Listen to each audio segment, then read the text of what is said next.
नमस्कार, मैं बिंदु कुमार और आप देख रहे हैं अपना खबर। अभी हम आए हुए हैं श्री राम लाइब्रेरी के पास, जिसका एड्रेस है मौसा मोड़, जो बोधगया में पड़ता है। देव मार्केट टीकाबिघा में पड़ता है। तो यहाँ पे हम जानने का प्रयास करते हैं कि आखिर लाइब्रेरी में यहाँ पे किस तरह का फैसिलिटी दिया जा रहा है स्टूडेंट को, और किस तरह का यहाँ पे व्यवस्था किया गया है। और बहुत सा सारा सवाल है, वो कुछ सवाल भी हम स्टूडेंट से करेंगे और जानने का प्रयास करेंगे यहाँ पे कितना स्टूडेंट है, क्या नहीं है। तो चलिए अंदर चलते हैं लाइब्रेरी के अंदर। अभी जो है हम यहाँ पे लाइब्रेरी के अंदर आए हुए हैं और आप देख सकते हैं कि यहाँ पे कितना स्टूडेंट है जो अपना एग्ज़ाम की तैयारी कर रहे हैं और किस तरह का व्यवस्था यहाँ पे किया हुआ है। तो कुछ स्टूडेंट हैं जिनसे हम यहाँ पे फीडबैक लेने का प्रयास करेंगे कि यहाँ पे किस तरह का व्यवस्था है, क्या कमी है, सारा कुछ जानने का प्रयास करते हैं। आइए बाबू, आपका नाम क्या हुआ? राजेश कुमार। कहाँ से आते हैं आप? बोला क्या चीज़ का तैयारी कर रहे हैं? RPF constable. तो यहाँ पे जो श्री राम लाइब्रेरी में जो आप ज्वाइन किए हुए हैं, तो यहाँ पे कैसा व्यवस्था है, आपको थोड़ा सा बताइए आप। बहुत अच्छा। भैया, आपका नाम क्या है? रत्नेश कुमार। कहाँ से आते हैं आप? बोला क्या चीज़ का तैयारी कर रहे हैं? आरपीएफ। तो जो एग्ज़ाम का जो देखते हैं कि बहुत सा पेपर लीक हो जाता है, तो इसके बारे में थोड़ा सा आपसे हम जानना चाहते हैं कि आखिर जो लीक होता है पेपर, उसका क्या रीज़न है और क्या इसका समाधान होना चाहिए आपके विचार से। क्योंकि जो भी स्टूडेंट तैयारी करते हैं बहुत मेहनत से करते हैं, इसके पीछे बहुत सा कई वर्ष लग जाता है, और अचानक अगर इस तरह का होता है तो दिक्कत तो है। तो क्या होना चाहिए? लीक हो जाता है तो पढ़ने वाले बच्चों के लिए बहुत दिक्कत होता है। बहुत आशा लगा के पढ़ते हैं कि मेरा हो जाए सिलेक्शन, और नहीं हो पाता है किसी के वजह से। तो इसमें बहुत दिक्कत तो है हम लोग का। लाइब्रेरी के पैसा ये सब उन्होंने पैसा खत्म करता है। और क्या होना चाहिए? जैसे आप देखे होंगे कि जो भी पेपर लीक करते हैं ना, वो तो अरेस्ट भी हो जाते हैं, जांच होने के बाद अरेस्ट हो जाते हैं। लेकिन वो इतना पैसा कमा चुके होते हों कि वो आराम से जेल में रह के आराम से बाहर निकल सकते हैं, कोई दिक्कत नहीं होता है। तो उसमें मतलब आपके अनुसार क्या सज़ा होना चाहिए ताकि अगली बार से किसी तरह का कुछ ऐसा नहीं हो?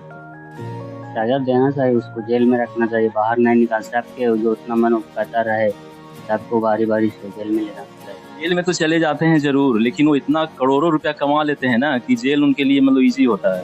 वो आसानी से जो है से मतलब झेल लेते हैं। प्रॉब्लम तो स्टूडेंट के साथ होता है। आपका परिचय? मेरा नाम शेखर कुमार गुप्ता। कहाँ से आप आए? बोधगया बाजार। क्या चीज़ का तैयारी कर? सीजीएल का। यहाँ पे जो व्यवस्था किया गया है वो कैसा लगता है आपको? ठीक है, अकॉर्डिंग टू जितना हम लोग फी देते हैं उसके लिए अकॉर्डिंग ठीक, सस्ता भी है और सबके लिए अफोर्डेबल भी। हम जानना चाहते हैं थोड़ा सा पेपर लीक के बारे में, क्योंकि बहुत से स्टूडेंट जो हैं से तैयारी करते हैं, कई वर्षों से तैयारी करते हैं, उनके पीछे कितना गार्जियन का उम्मीद रहता है कि आगे चल के कुछ करेंगे, और अचानक इस तरह का हो जाता है देश में, तो कितना नुकसान होता है स्टूडेंट को। पेपर लीक अभी हाल में हुआ नीट में, फिर यूजीसी नेट में हुआ। उसके कारण बहुत सारा स्टूडेंट का टाइम वेस्ट होता है और दोबारा प्रिपरेशन करने का भी जुनून ख़त्म हो जाता है। लेकिन जो फरवरी में कानून बना था सरकार ने कि अगर पेपर लीक होता है तो उसके लिए कार्रवाई कठिन की जाएगी, लेकिन इस बार नहीं कुछ हुआ। और ऊपर से एनटीए ने जो नीट वाले स्टूडेंट के लिए कुछ बताया भी नहीं कि एग्ज़ाम होगा कि नहीं होगा। तो इसके में सरकार ऊपर से ढिलाई देती रहती है, क्योंकि सरकार से मिले हुए रहते हैं, मंत्रालय से रहते हैं सब। पेपर लीक में बहुत सारा चैन जुड़ा हुआ रहता है, तो एक लोग तो उसमें होते नहीं, सब सरकारी अफसर ही इसमें मिले हुए रहते हैं, सब सीट को बेच देते हैं ऊपर लेवल। क्या सुधार होना चाहिए, कैसे इसका समाधान हो आपके? समाधान को इस बार अगर जो पार्लियामेंट इसमें फॉर्म हुआ है उसमें नया कानून से रिलेटेड उसको और थोड़ा और उसमें सजा जोड़ना चाहिए, पेनाल्टी लगाना चाहिए। जितना बैंक सीज करना चाहिए, जितना भी उसमें पकड़ाते हैं उसमें, तो उनका बैंक सीज करना चाहिए और जेल में डालना चाहिए। आपका नाम क्या है? जी, मेरा नाम अमित कुमार है। कहाँ से आए आप? नहीं, लोकल तैयारी कर रहे हैं? जी, लैंग्वेज का तैयारी करते हैं। यहाँ पे जो आपका लाइब्रेरी में जो व्यवस्था किया गया है वो कैसा लगता है आपको? ठीक है, ज़्यादा हाई फाई नहीं है, सही है। जिस वजह से फी है उस वजह से सुविधा सही है, फीस के अनुसार सही है, ऐसा कोई कमी नहीं है। बहुत सा लाइब्रेरी में देखें कि एसी वगैरह सारा बहुत ज़्यादा एडवांस रहता है, यहाँ पे थोड़ा सा ऐसा ज़्यादा कुछ नहीं लगता। हाँ, तो वही जिस प्रकार से फी है अभी हम लोग पे कर रहे हैं उसी के अनुसार हम लोग को सुविधा मिल रहा है। अगर एसी भी लगता तो हम लोग एसी का पैसा देंगे 500 रुपया। तो स्टूडेंट के ऊपर ही वो जोड़ा जाएगा। हाँ, हाँ। अब जैसा मतलब सुविधा बनाया गया है वैसा हम लोग दे रहे हैं। अगर एसी लग जाएगा तो उसी प्रकार से हम लोग फी पे करेंगे लाइब्रेरी का, और वैसा कुछ नहीं, बाकी सब सही है, कोई दिक्कत नहीं है। भैया आपका नाम क्या? सौरभ कुमार। कहाँ से आए हैं आप? मेरे घर पे पिताजी का बहुत गया क्या चीज़ का तैयारी कर रहे हैं? एसएससी जो व्यवस्था दिया गया है उसके बारे में थोड़ा बताइए, क्या मतलब कैसा? व्यवस्था तो ठीक है, जैसा एरिया जिस हिसाब से उस हिसाब से दिया गया है। यहाँ वाईफाई दिया गया है, बाकी जो आप देख नहीं सकते हैं पंखा, व्यवस्थाएं लगभग ठीक है।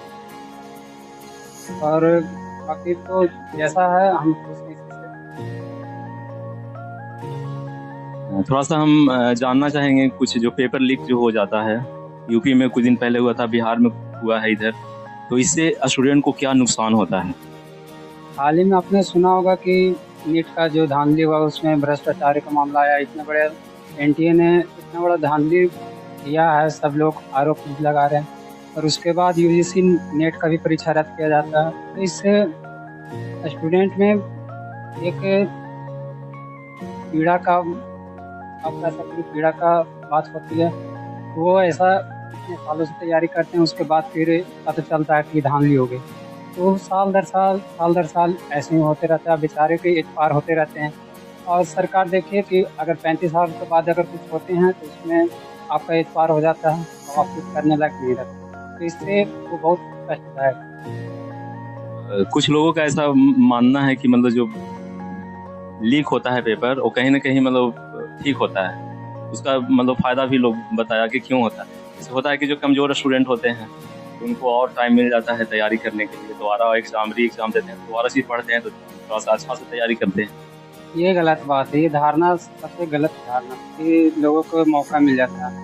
जो पढ़ने वाले विद्यार्थी रहते हैं वो तो जानते हैं कि हमें समय मिला है, 1 साल का मिला है, 2 साल का, वो तो अपनी कैपेसिटी के हिसाब से काम करते ही हैं। इसमें धांधली करने वाला का सबसे बड़ा जो सरगना है उसे पकड़ना चाहिए। सरकार भले ही कानून बनाते हैं कि हम ये कानून ला रहे हैं, वो कानून ला रहे हैं, लेकिन कानून बड़े के लिए नहीं होते। बच्चों के लिए कानून हो सकते हैं, लेकिन बड़ों के लिए जो बड़े धांधली जो इनके सरगना है उसके लिए कोई कानून नहीं है, क्योंकि कानून वो तो उनके करोड़ों रुपया कमा लेते एग्जाम में धांधली कर।